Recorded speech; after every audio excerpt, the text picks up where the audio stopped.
Días, queridos hermanos, los saludo en el nombre de nuestro Señor Jesucristo. Gracia y paz a cada uno de ustedes.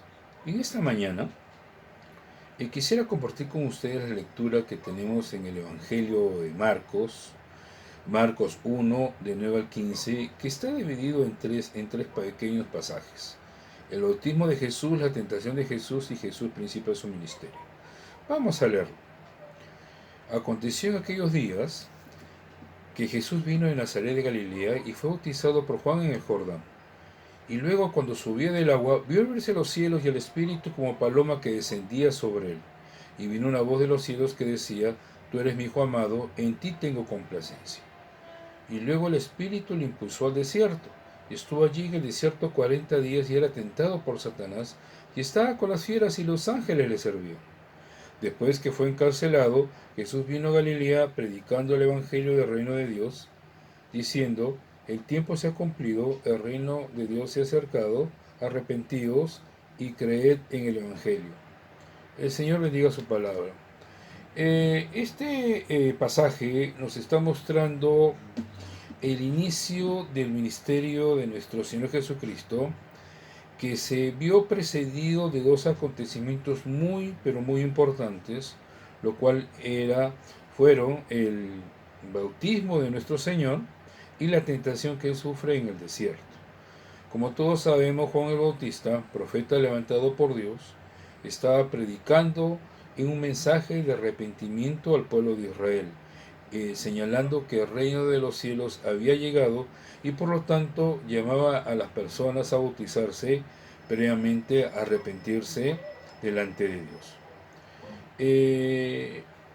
Esta prédica de Juan el Bautista en el desierto fue acompañada de muchas personas que tenían necesidad, pero también se presentaron ante él los fariseos, los líderes religiosos, como vamos a ver en el pasaje de Mateo 3:7, cuando dice lo siguiente: al ver él que muchos de los fariseos y de los saduceos venían a su bautismo, le decía: generación de víboras, ¿quién os enseñó a huir de la ira venidera?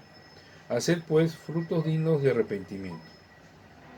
Juan Bautista le llama la atención que ante su mensaje se presente ante él estos líderes religiosos, y él los llama claramente generación de víboras, o quizás traducido de otra manera, hijos de la ponzoña, hijos del veneno, o también le podríamos decir la maldad hecha religión. Y lo que tenemos que entender, que una persona religiosa, en la medida que se va apartando de Dios por esa religiosidad que alberga en su corazón, puede caer en la hipocresía. Y fue en lo que cayeron estos líderes religiosos. Y tenemos que entender que el mensaje de arrepentimiento no solamente para las personas que son del mundo, sino también para aquellas personas que tienen un corazón religioso. El pasaje nos muestra claramente en el bautismo de Jesús que los cielos se abren. Esto fue el inicio de la inauguración del ministerio de nuestro Señor Jesucristo. Y claramente el pasaje señala que se oye una voz desde los cielos cuando se abren y le dice claramente a Jesús: Tú eres mi Hijo amado y en ti tengo complacencia. No hay otro pasaje bíblico donde se señale a un hombre que Dios le haya dicho eso de esta manera tan audible como lo pudieron escuchar estas personas. Y Lucas 3:12 nos dice claramente que no solamente fueron los personajes religiosos de esa época, los líderes religiosos, sino que también llegaban a Juan el Bautista los publicanos.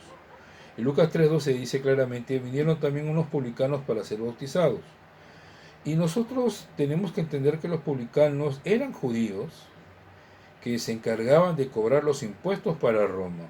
Es decir, Roma le ponía una meta a ellos, una cuota, y cuando ellos alcanzaban su cuota, lo que ellos generasen después de esa cuota era para ellos. Es por eso que muchas personas se convirtieron en personas muy adineradas en esa época. Tenemos el ejemplo de Zaqueo.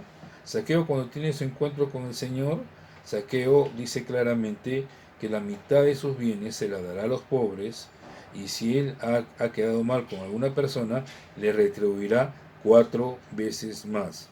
Y a esto nos referimos con dar frutos de arrepentimiento. No se trata de decir yo soy cristiano, no se trata de decir yo levanté la mano y pasé al frente para aceptar al Señor, lo cual es bueno, es hermoso que las personas se acerquen al Señor, se arrepientan de sus pecados, pero la palabra está yendo más allá. La palabra nos está señalando que Juan estaba exigiendo a las personas presentar sus frutos de arrepentimiento.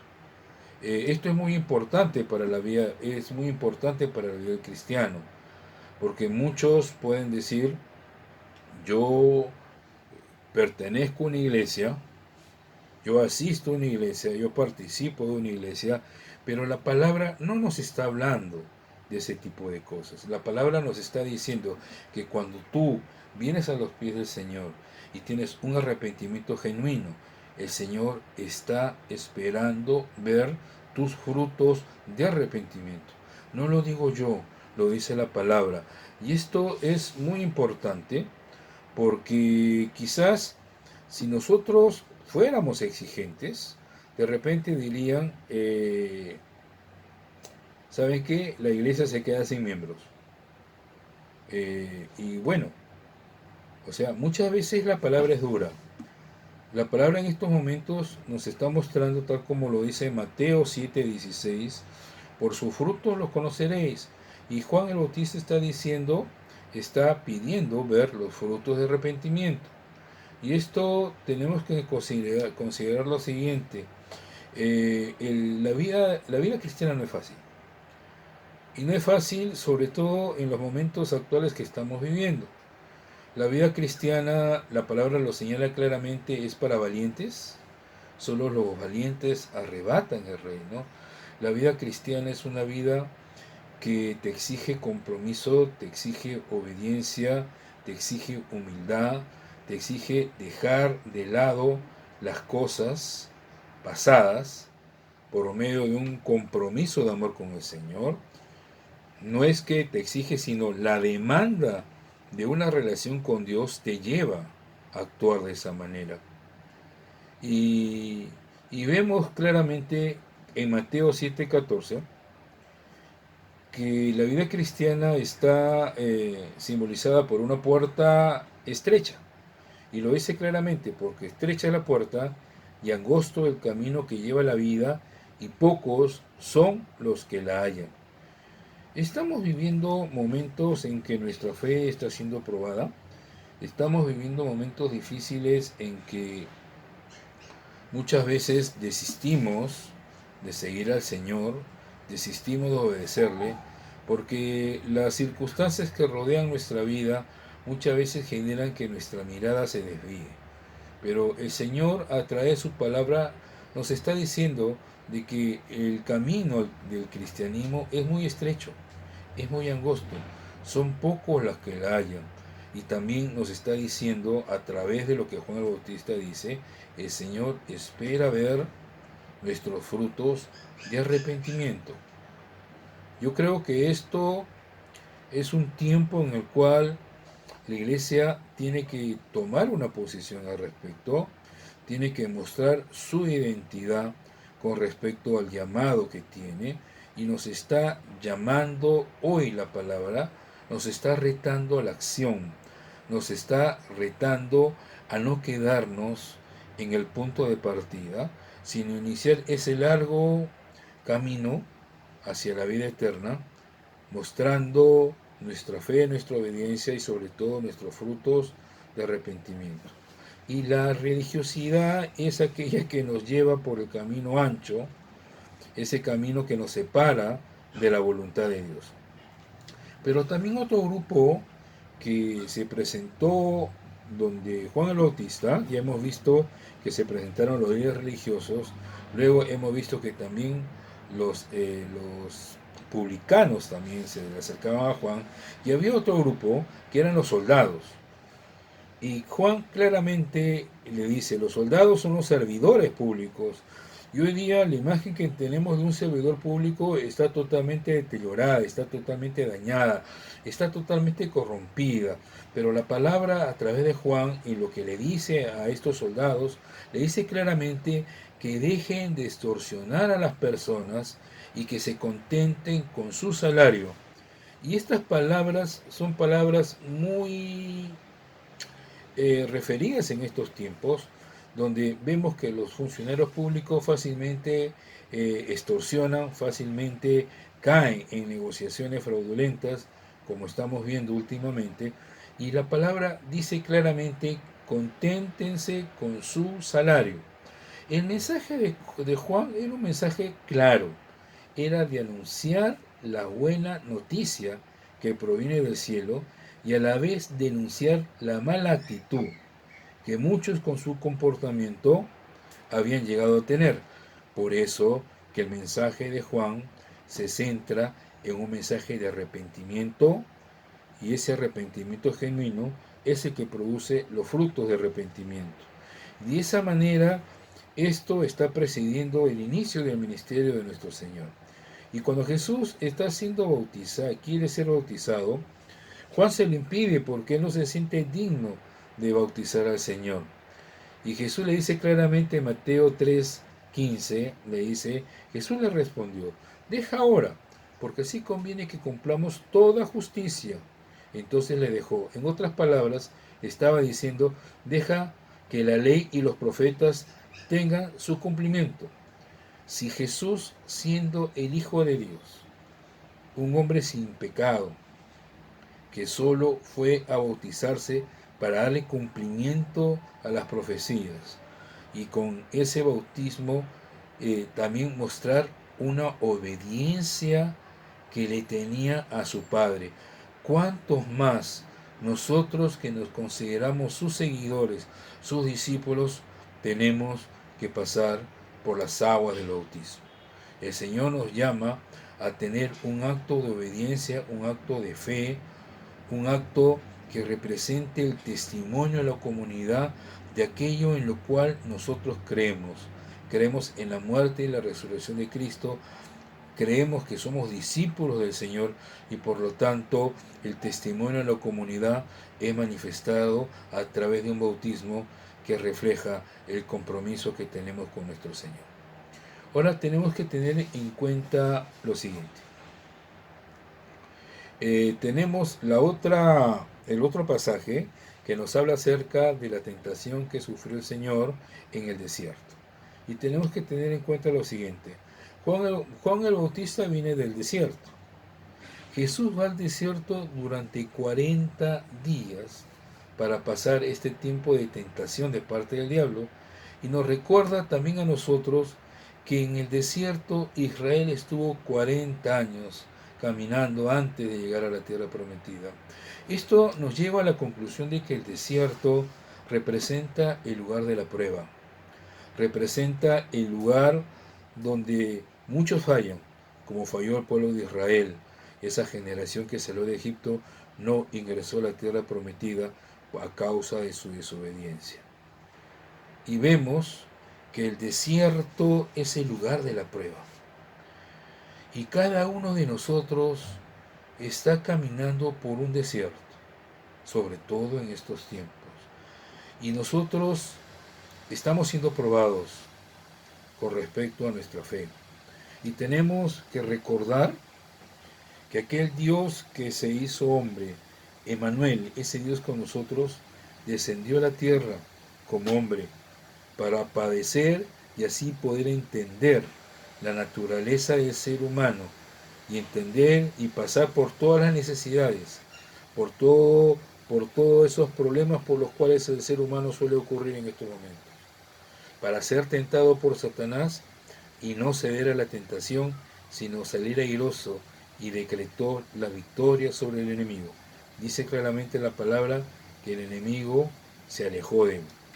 Y durante este proceso de tentación que tuvo Jesús en el desierto, hay 3 puntos relevantes que señala esta tentación.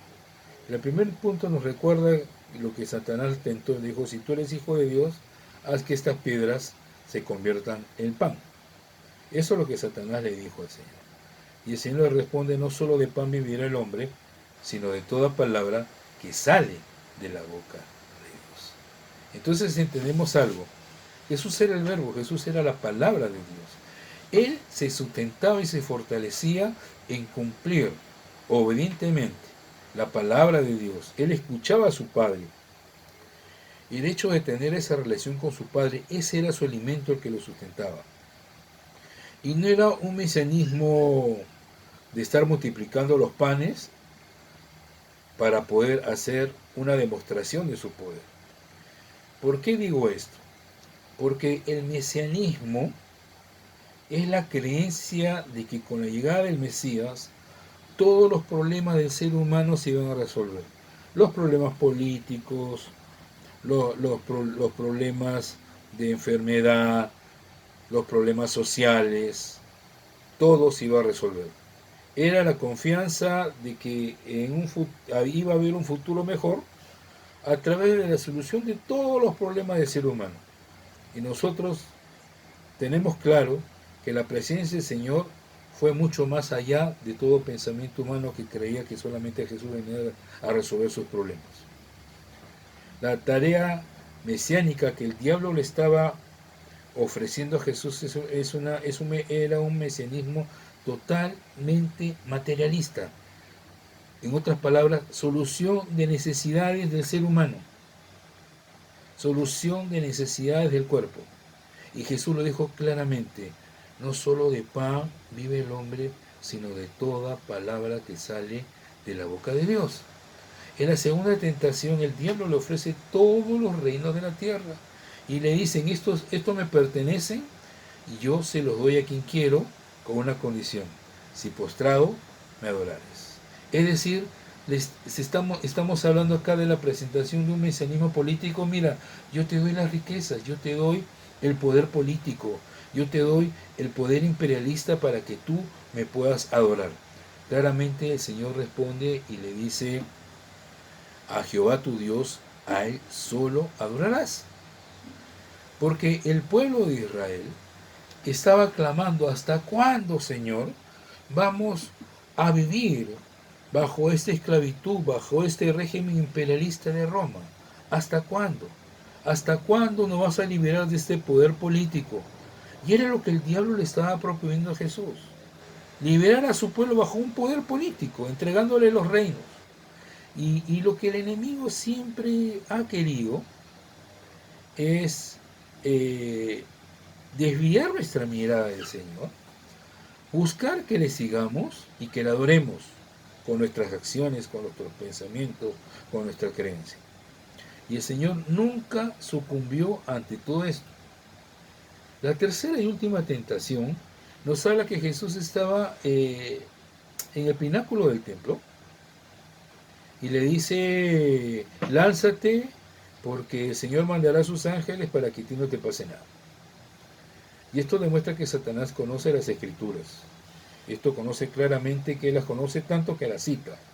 Y nosotros tenemos que entender que cuando nosotros tenemos una identidad en Dios, nosotros no podemos ser zarandeados en nuestras actitudes o en el tipo de reacciones que el diablo espera que nosotros tengamos.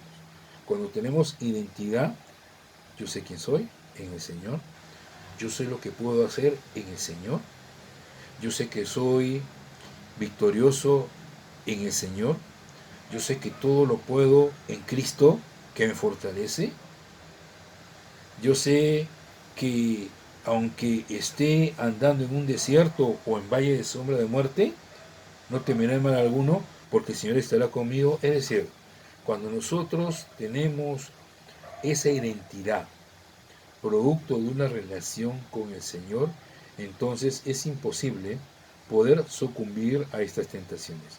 Y lo que tenemos que tener claro es que la palabra tentación está ligada al concepto de separar de Dios. En otras palabras, cuando somos tentados, el propósito del enemigo es buscar que nos separemos de esa relación con Dios. Que esa relación que Dios quiere mantener con nosotros se corte a causa de nuestra desobediencia o a causa de que hemos cedido a esa tentación. El diablo es muy astuto y el diablo quiere separarte de esa relación con Dios, de esa relación íntima y genuina, no de una relación a distancia, sino de una relación cercana al Señor. ¿Qué aprendemos con todo esto? ¿Qué conclusión podemos sacar de todo lo que la palabra nos ha estado mostrando? Tenemos que entender en primer lugar que el papel del profeta es aquel que anuncia el Evangelio. Yo no estoy hablando específicamente de Juan el Bautista, lo estoy generalizando ahora.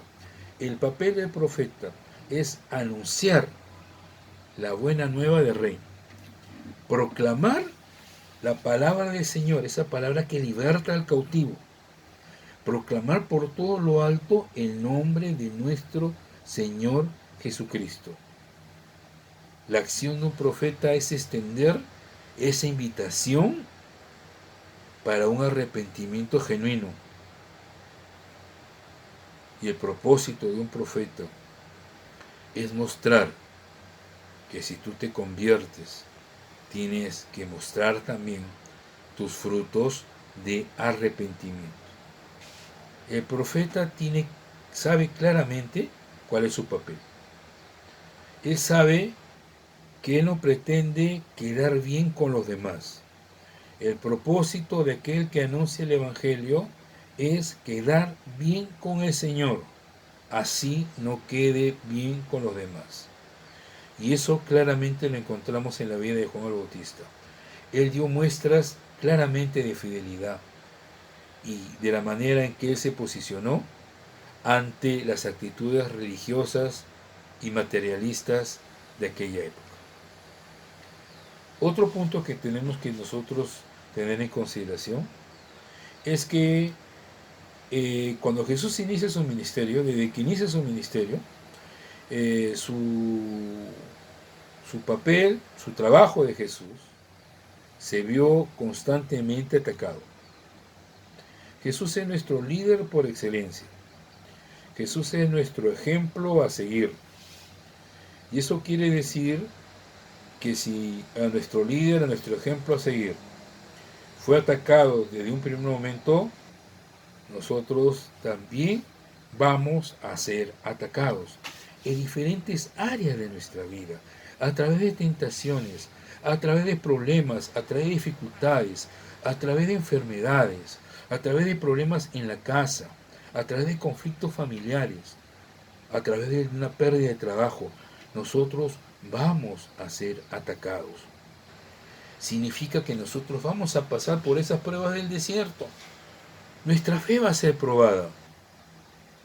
En todas estas pruebas, lo que el enemigo quiere es que tú te alejes del Señor. En todas las tentaciones que quizás te pueda poner en el camino, lo que busca el enemigo es separarte de una relación cercana e íntima con nuestro Señor. Y nosotros tenemos que comprender y tener bien claro por medio del Evangelio, es que la palabra nos dice que en todo momento, en toda circunstancia, el nombre de Dios tiene que ser glorificado, sobre todo en nuestros momentos de lucha, sobre todo en los momentos de prueba que nosotros estamos atravesando. El nombre de Dios tiene que ser puesto por todo lo alto, porque si nosotros sabemos quién es nuestro Dios, sabemos que a pesar de los momentos difíciles que nos toque pasar, Él siempre tiene el control. Aunque los números no cuadren, aunque los números estén en rojo, yo sé que Él tiene el control. Aunque la enfermedad esté tocando tu puerta o la puerta de tus seres queridos, yo sé que Él siempre tiene el control y por eso yo levanto mis manos, me humillo ante Él y glorifico su santo nombre, reconociendo su grandeza y su poder, pero sobre todo su soberanía. Dios se hizo carne en la persona de Jesucristo. Él se identifica con nuestras debilidades, se identifica claramente con los sufrimientos de la raza humana. Él también se enfrentó, como nos enfrentamos nosotros, a situaciones de tentación. Pero Él salió victorioso, porque su fortaleza, su alimento, aquello que lo fortalecía, era estar en la presencia del Padre. Y esto es lo que la palabra nos está mostrando en este día. La única manera en que tú y yo podamos estar de pie en estos tiempos es estando asidos de la mano del Padre Celestial. Nosotros podemos salir adelante sin necesidad de caer en un mesianismo político o en un mesianismo materialista. Dios nos está llamando a verle por encima de las cosas.